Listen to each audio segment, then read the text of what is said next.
The way of me, taken from the ALETHEON, the divine avataric self-revelation of his divine presence, Avatar Adi Da Samraj, Volume 2, page 563. 1. My avatarically self-revealed divine teaching word is essentially simple. I say, attend to me, and thus and thereby understand and transcend your self-attending activity. If anyone will feel and examine his or her psychophysical state in any moment, whether under the worst or under the best, or under the most ordinary of circumstances, he or she will surely discover that there is always a characteristic feeling of stress or dis-ease, or a motivating sense of dilemma. Therefore, human life characteristically felt as such stress, dis-ease, or dilemma is also always characterized by struggle, or a generally uninspected and a never finally satisfied search for release and fulfillment. The usual life is always actively involved, whether consciously or unconsciously, in this motivated search and this native distress. Therefore, every such a one is involved in ego-based or psychophysically self-contracted programs of seeking via desire in all kinds of relations and circumstances. My avatarically self-revealed divine teaching word is a direct address to the distress and the search of each individual. I do not suggest a way or method by which to seek. Instead, I call the individual to responsively and freely turn to me, and in that turning, to feel beyond the distress that would otherwise motivate the life of seeking itself. Through the necessarily formal practice of the only by me revealed and given radical reality of Adidam or Adidam Vishiradam, really and truly engaged as really ego surrendering and truly ego forgetting and directly ego transcending devotional communion with me, and in the constant context of that formal practice of devotionally me recognizing and devotionally to me responding communion with me, through real consideration of my avatarically given divine heart confessions, my avatarically given divine teaching arguments, my avatarically given divine image art, and the recorded and remembered life stories of all my avatarically self-manifested divine transcendental spiritual work, whereby I have reflected individuals to themselves and blessed them to awaken, individuals who truly devotionally recognize me and truly devotionally respond to me, and altogether truly are devoted to me, can, by means of my avatarically self-transmitted divine transcendental spiritual grace, come to understand and transcend themselves, and ultimately to most perfectly realize me as who and what they and everyone and everything really and truly are.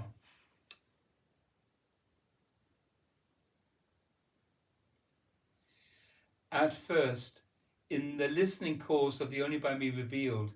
and given reality with Adidam,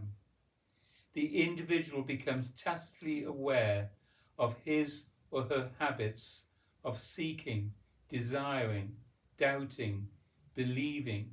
manipulating, betraying, and always returning to the same distress and want. In that tacit self-awareness, it is self-evident that all of that seeking is being motivated by a constant feeling of distress, which is the result of self-contraction in the face of all relations and conditions.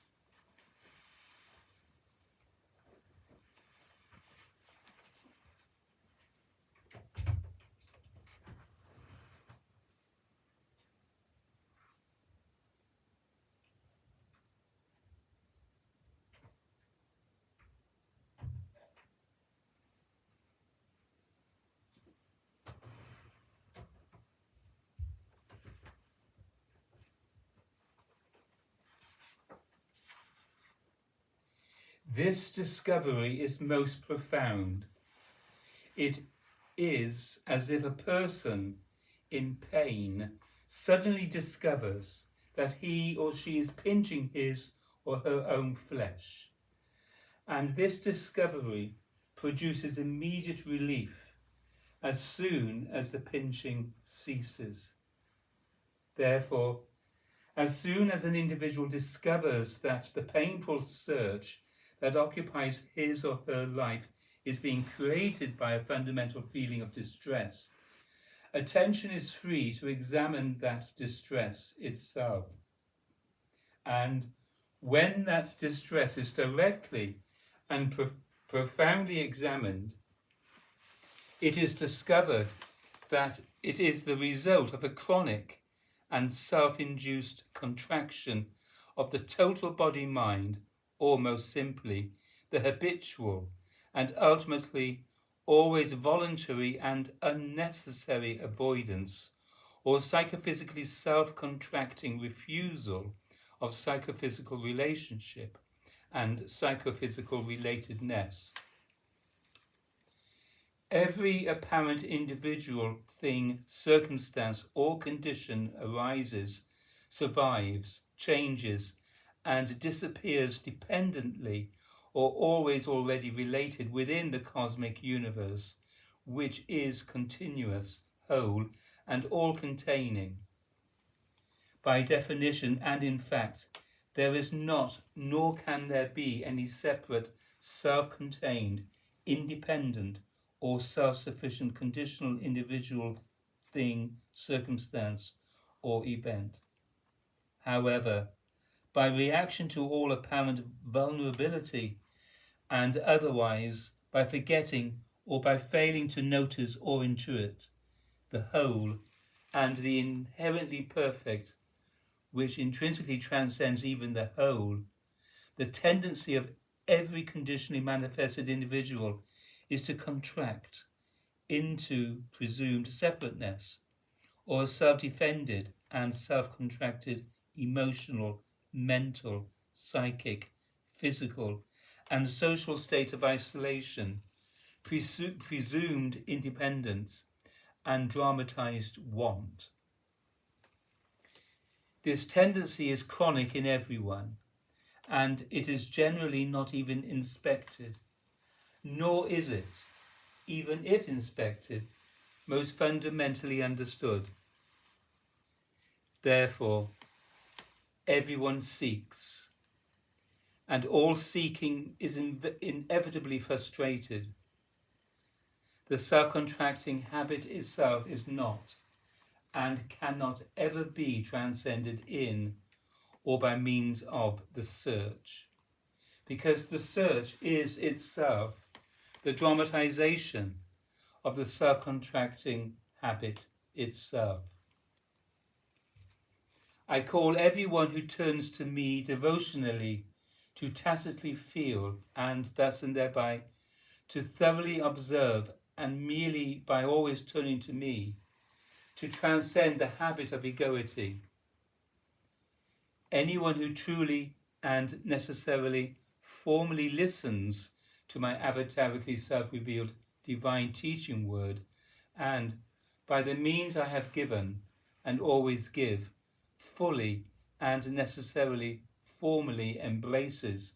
the devotional and in due course transcendental spiritual practice of communion with me, and in that context the tacit observation of the ego I will surely, truly, and most profoundly discover and transcend the root of seeking and suffering, which is the ego I itself, or the psychophysical self-contraction, which is the habit of narcissus, or the complex avoidance of relationship. When this process of devotionally turning to me and thus and thereby tacitly feeling beyond self-contraction is truly and fully established and consistently enacted relative summarily to every aspect of personal existence, a moment-to-moment event of spontaneous and not strategic release is enjoyed. And when in this manner the self-contraction based life of seeking is tacitly relinquished, it becomes possible in every moment of devotional communion with me to engage the preliminary perfect knowledge listening practice of transcendental root standing, and thus, by means of the total practice of devotional turning to me, right life obedience to me, and preliminary perfect knowledge of me, to more and more enjoy a tacit sense of inherent freedom and fullness of being. And any devotee of mine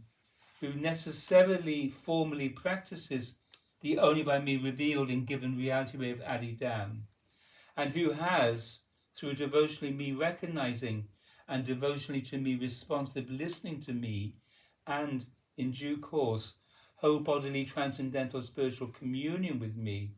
become fully responsible and formally accountable for this intrinsically ego-transcending feeling capability, and who, thus and thereby most fundamentally, understands the self-contraction that is ego I, has heard me truly. 2. During the years of my own ordeal of transcendental spiritual reawakening, or my total ordeal of establishing my always prior and inherent divine self-nature, self-condition, and self-state of transcendental spiritual awakening within the context of my divinely avatarically born human lifetime, I spontaneously developed the total process of the understanding and the transcending of the ego. All of my years of testing by experience eventually became a perfect practice, and that perfect practice quickly brought my ordeal of reawakening to an end.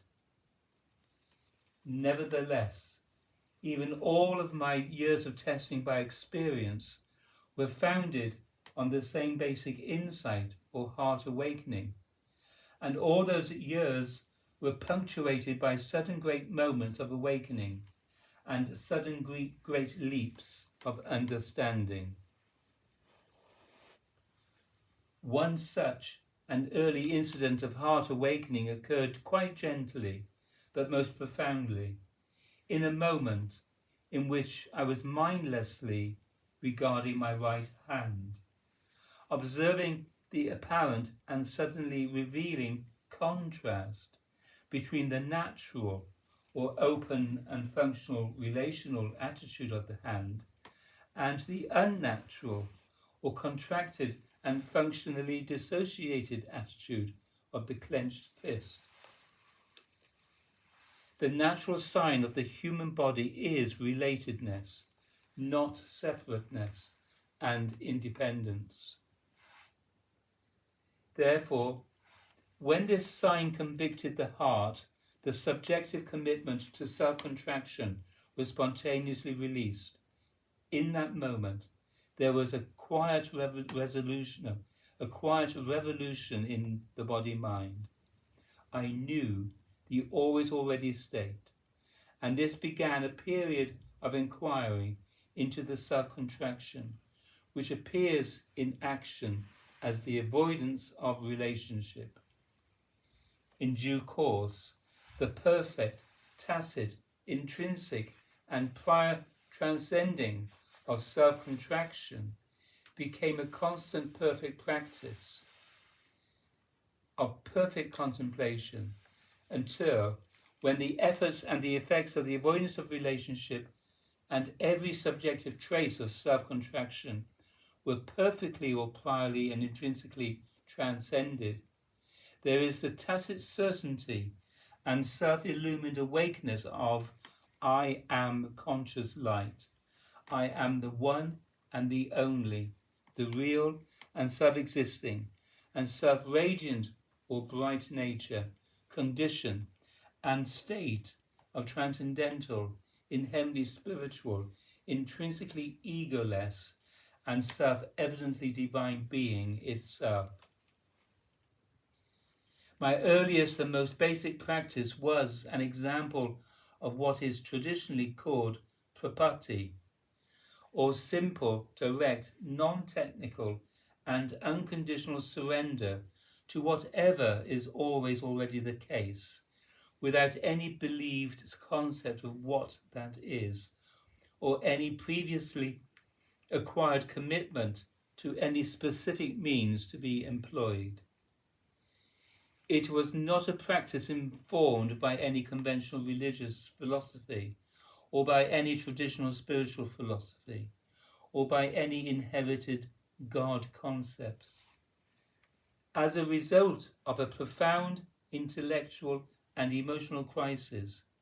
I had despaired of all the religious and philosophical conventions that were proposed to me in my youth. All that was possible for me was the real practice of divine ignorance, or spontaneous, random, general, and unpredictable submission to the unknown and the unknowable, and yet necessarily and intrinsically realizable nature, condition, and state of reality itself, in and as which the conditional self and the conditional world are arising in every moment.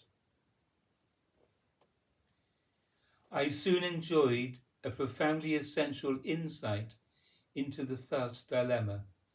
and the urge to seek that characterize the born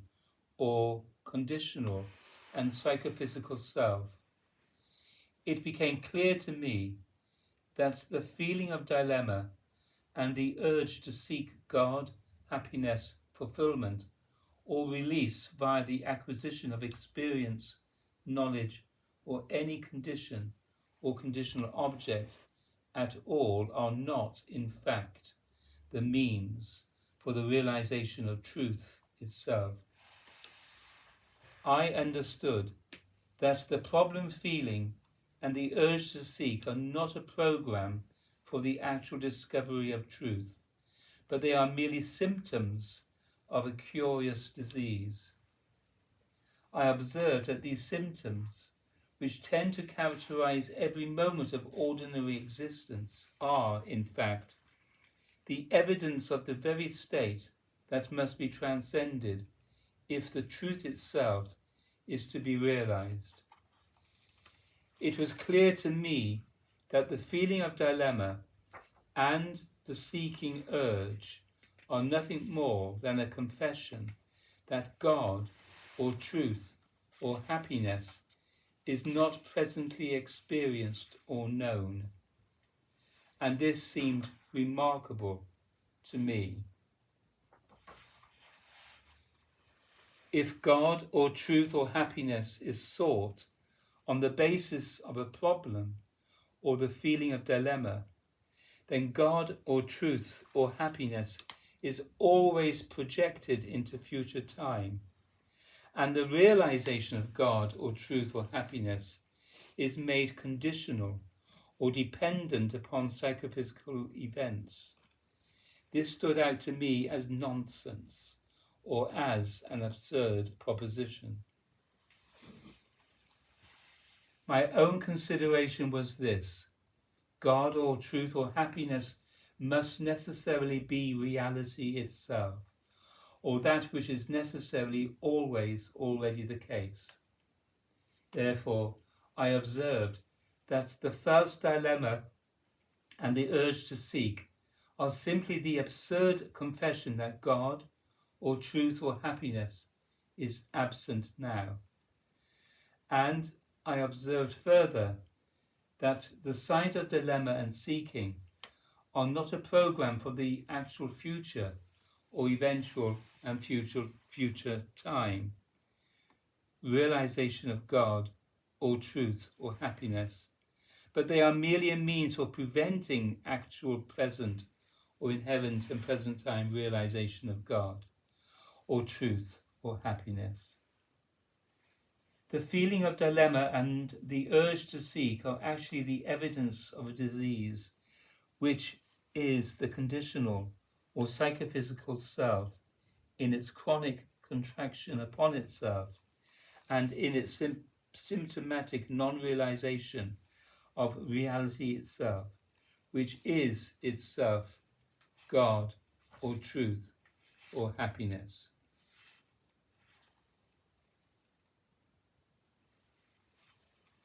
Indeed, it became clear to me that the ego or the conventional I is not an entity or an independent and static thing of being, but the ego or the conventional I is the chronic and total psychophysical activity of self-contraction, always associated with concrete results in the psyche, mind, emotion, body, and their relations. And the self-contraction can always be tacitly observed in any moment in feeling as fear, anxiety, stress, and all other kinds of reactive emotions and blocks in the flow of natural bodily energy in the circle of the body-mind complex. It became clear to me that the self-contraction is the complex limit on natural bodily energy, and in the case of the degrees and stages of transcendental spiritual awakening on the divine transcendental spiritual energy in the circle of the body-mind complex. Therefore, the self-contraction is ultimately a complex limit on the inherent and self-existing spiritual radiance of transcendental divine being, or the one and indivisible and intrinsically egoless conscious light that is reality itself.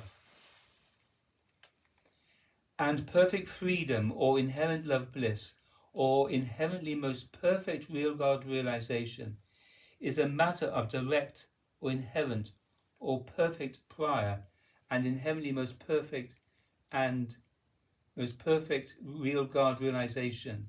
is a matter of direct or inherent or most prior and inherently most perfect and inherently most perfectly ego-transcending self-identification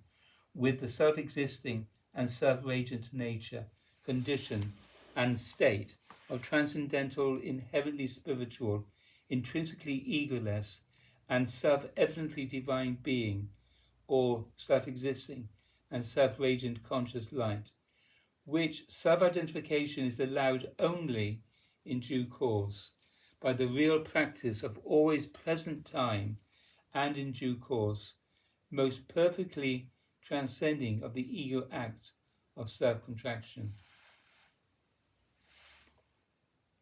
It became clear to me that the self-contraction is unnecessary. The self-contraction is without ultimate necessity and therefore only apparently being added to existence itself in reaction to cosmic nature or to apparent conditional existence. The self-contraction originally coincides with and effectively perpetuates the apparition of cosmic nature itself, and the presumption that existence itself is merely conditional or merely apparent, and not founded on, and altogether dependent upon, and ultimately characterized by the dimension of non-conditionality or of non-conditional existence. Therefore, the self-contraction is originally and also in effect or conditionally unnatural, because it superimposes on the transcendental and inherently spiritual divine self or self-existing and self-radiant consciousness itself a false view of both cosmic nature or conditional reality and the divine reality, or the most prior and entirely non-conditional and intrinsically egoless self-nature, self-condition, source condition, and self-state that is reality itself. It became clear to me that when what is unnecessarily superimposed on reality is released,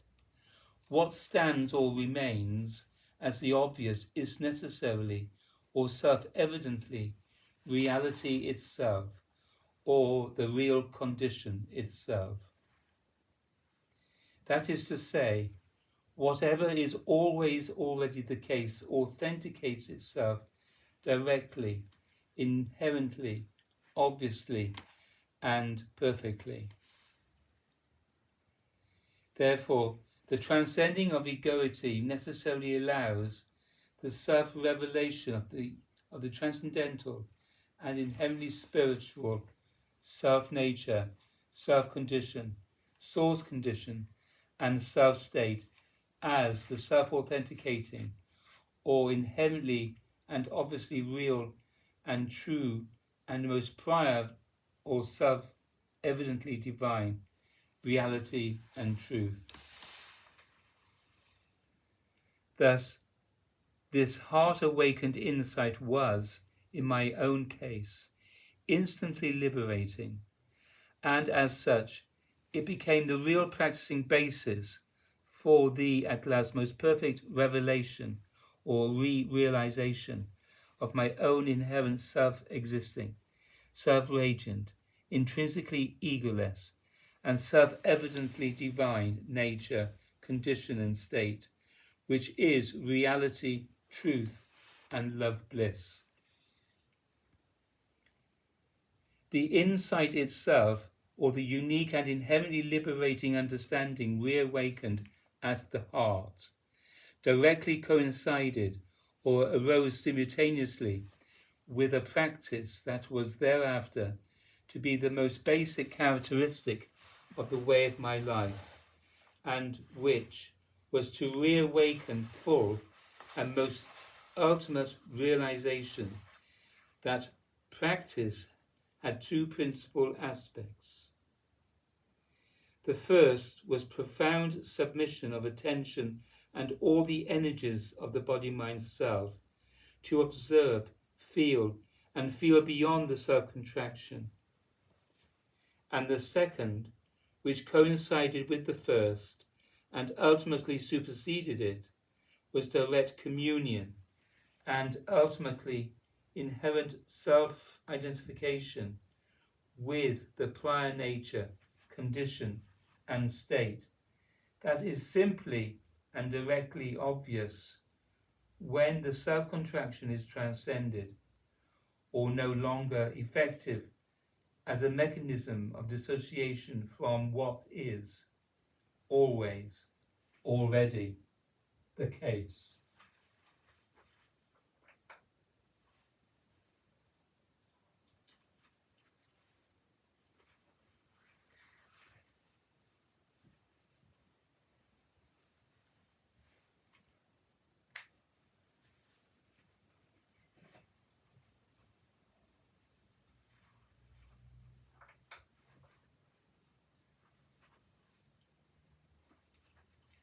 I observed that the sense or feeling of absence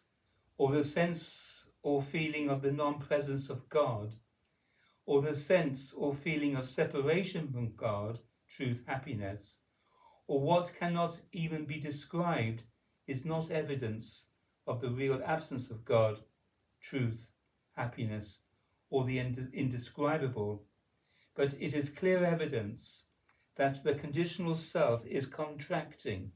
or actively separating from what simply, merely, or really is. I named this disease, or the diseased self, narcissus, because of the likeness between this self-program and the ancient myth of Narcissus. And I became attentive in every moment to this feeling of absence, of separateness, of dilemma, and the urge to seek. Remarkably, in every moment of such observation, I felt the non-necessity as well as the deluding or binding effect of the self-contraction, such that the spontaneous release occurred in every such moment. That is to say, I observed that it was unnecessary to presume or suffer or be motivated by the self-contraction in any moment of my direct observation of it. And in that observation, a deep spontaneous response of self-release was awakened. And whenever that release of self-contraction occurred, that which is always already the case, previous and most prior to self-contraction, stood out as the obvious. In due course, what is previous and most prior to self-contraction was revealed most profoundly, and in the course of that revelation, there was also the spontaneous manifesting of the many extraordinary phenomena that are characteristic of each of the 7 stages of life. The process of that revelation was not founded only on the basis of insight or self-understanding and the spontaneous transcending of egoity, or what I call the conscious process, but it was equally or always coincidentally associated with a response to what was being revealed. Thus, it also involved what I call seeing, or fullest and transcendently spiritually activated and transcendently spiritually full, technically responsible, emotional, and totally psychophysical conversion to true and truly responsible conductivity and spontaneous and total psychophysical self-identification with the inherent love bliss condition of the transcendental spiritual spirit power and intrinsically egoless transcendental spiritual self-nature, self-condition, and self-state of the divine causal self-brightness. What is always and already is revealed only when the self-contraction is not effective. What is always and already is revealed to be self-radiant or inherently spiritual and self-existing or transcendental and intrinsically egoless and self-evidently divine being or conscious light, which is reality itself, truth itself, and love bliss itself. Any and every conditionally manifested I always already inheres in that self-evidently divine self-nature, self-condition, and self-state, both at the level of self-existing being or consciousness itself, and at the level of every apparent or conditionally manifested psychophysical function, process, or state. Even the body-mind self is only an apparent modification of that self-existing bright divine self-radiance, or which every I, in which every I is arising. When this realization was most perfectly reawakened in my own case, all beings, this world, and all the kinds of other worlds were revealed to me, inhering in me, and appearing as apparent modifications of me. And it became self-evidently clear that by virtue of my own inherently most perfect divine self-realization of my own divine self-nature, self-condition, and self-state, all apparently other conditionally manifested beings, now and forever hereafter, can, by means of their devotionally me recognizing and devotionally to me responding relationship to me, realize what and who is reality, truth, and love bliss. Suddenly and spontaneously, what I had forgotten by progressive life submission after birth was, by me, remembered in the midst of life itself, and the avataric significance and divine purpose of my own birth became clear again to me. I am the one who is always already the case, and even all beings are in me, ultimately beyond difference. When this truth and condition became to me obvious as truth and as my condition, the avatarically self-transmitted powers of my transcendental, inherently spiritual, intrinsically egoless, and self-evidently divine person spontaneously became active in and as my divinely self-manifested and avatarically born, or avatarically conditionally shown, bodily, human divine form, and my avatarically self-transmitted, transcendental spiritual, and always all-in-all blessing, divine presence, and my perfectly subjective and very and intrinsically egoless and inherently perfect and self-evidently divine and avatarically self-beloved, self-revealed state. And I became heart-moved to forever avatarically serve the most perfect divine awakening of the total cosmic mandala of conditional manifested beings. In the course of my own ordeal of spiritual, transcendental, and divine self-realization, or reawakening, in the context of my divinely avatarically born bodily human form, the great ego-transcending capability that always informed my practice was a constant divine avataric demonstration of the great and most fundamental capability that must awaken to characterize the practice of anyone who, at root and in the reality way of Adi Da, will realize the living or inherently spiritual and transcendental divine truth of reality itself. That great and most fundamental capability, which is at last perfected in most perfect divine self-realization, matures from or on the basis of the original and spontaneous urge to observe and transcend the self-contraction. And that great and most fundamental capability, awakened on the basis of thorough self-observation, expresses the clear and most fundamental understanding that the self-contraction and not the real absence of real causal God or reality or truth or love bliss is the only reason why real God communion or ecstatic, tacit and direct realization of real causal God or reality itself or truth itself or love bliss itself or the real condition that is always already the case,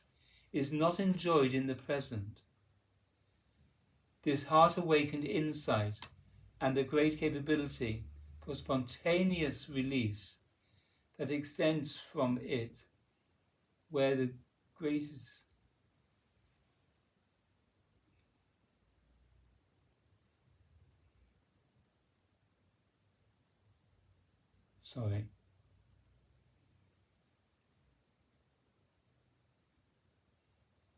and the great capability for spontaneous release that extends from it,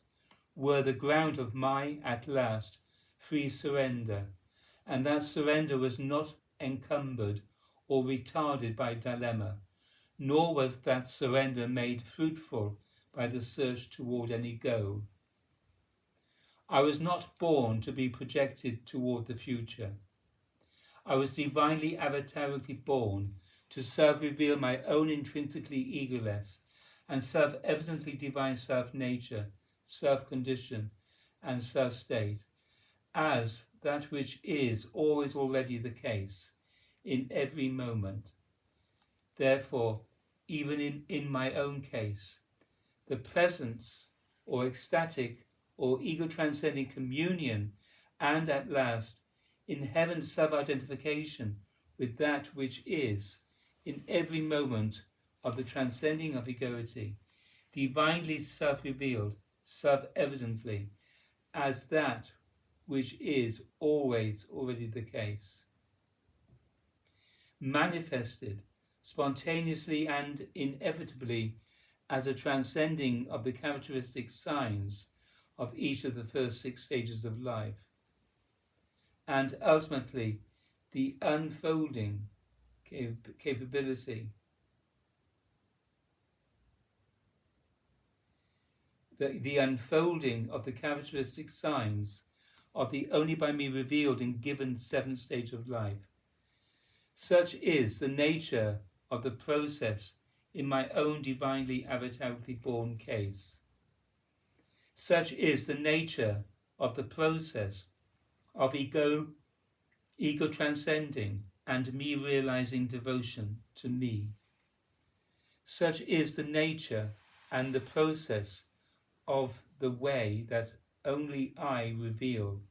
and give. Da, da, da.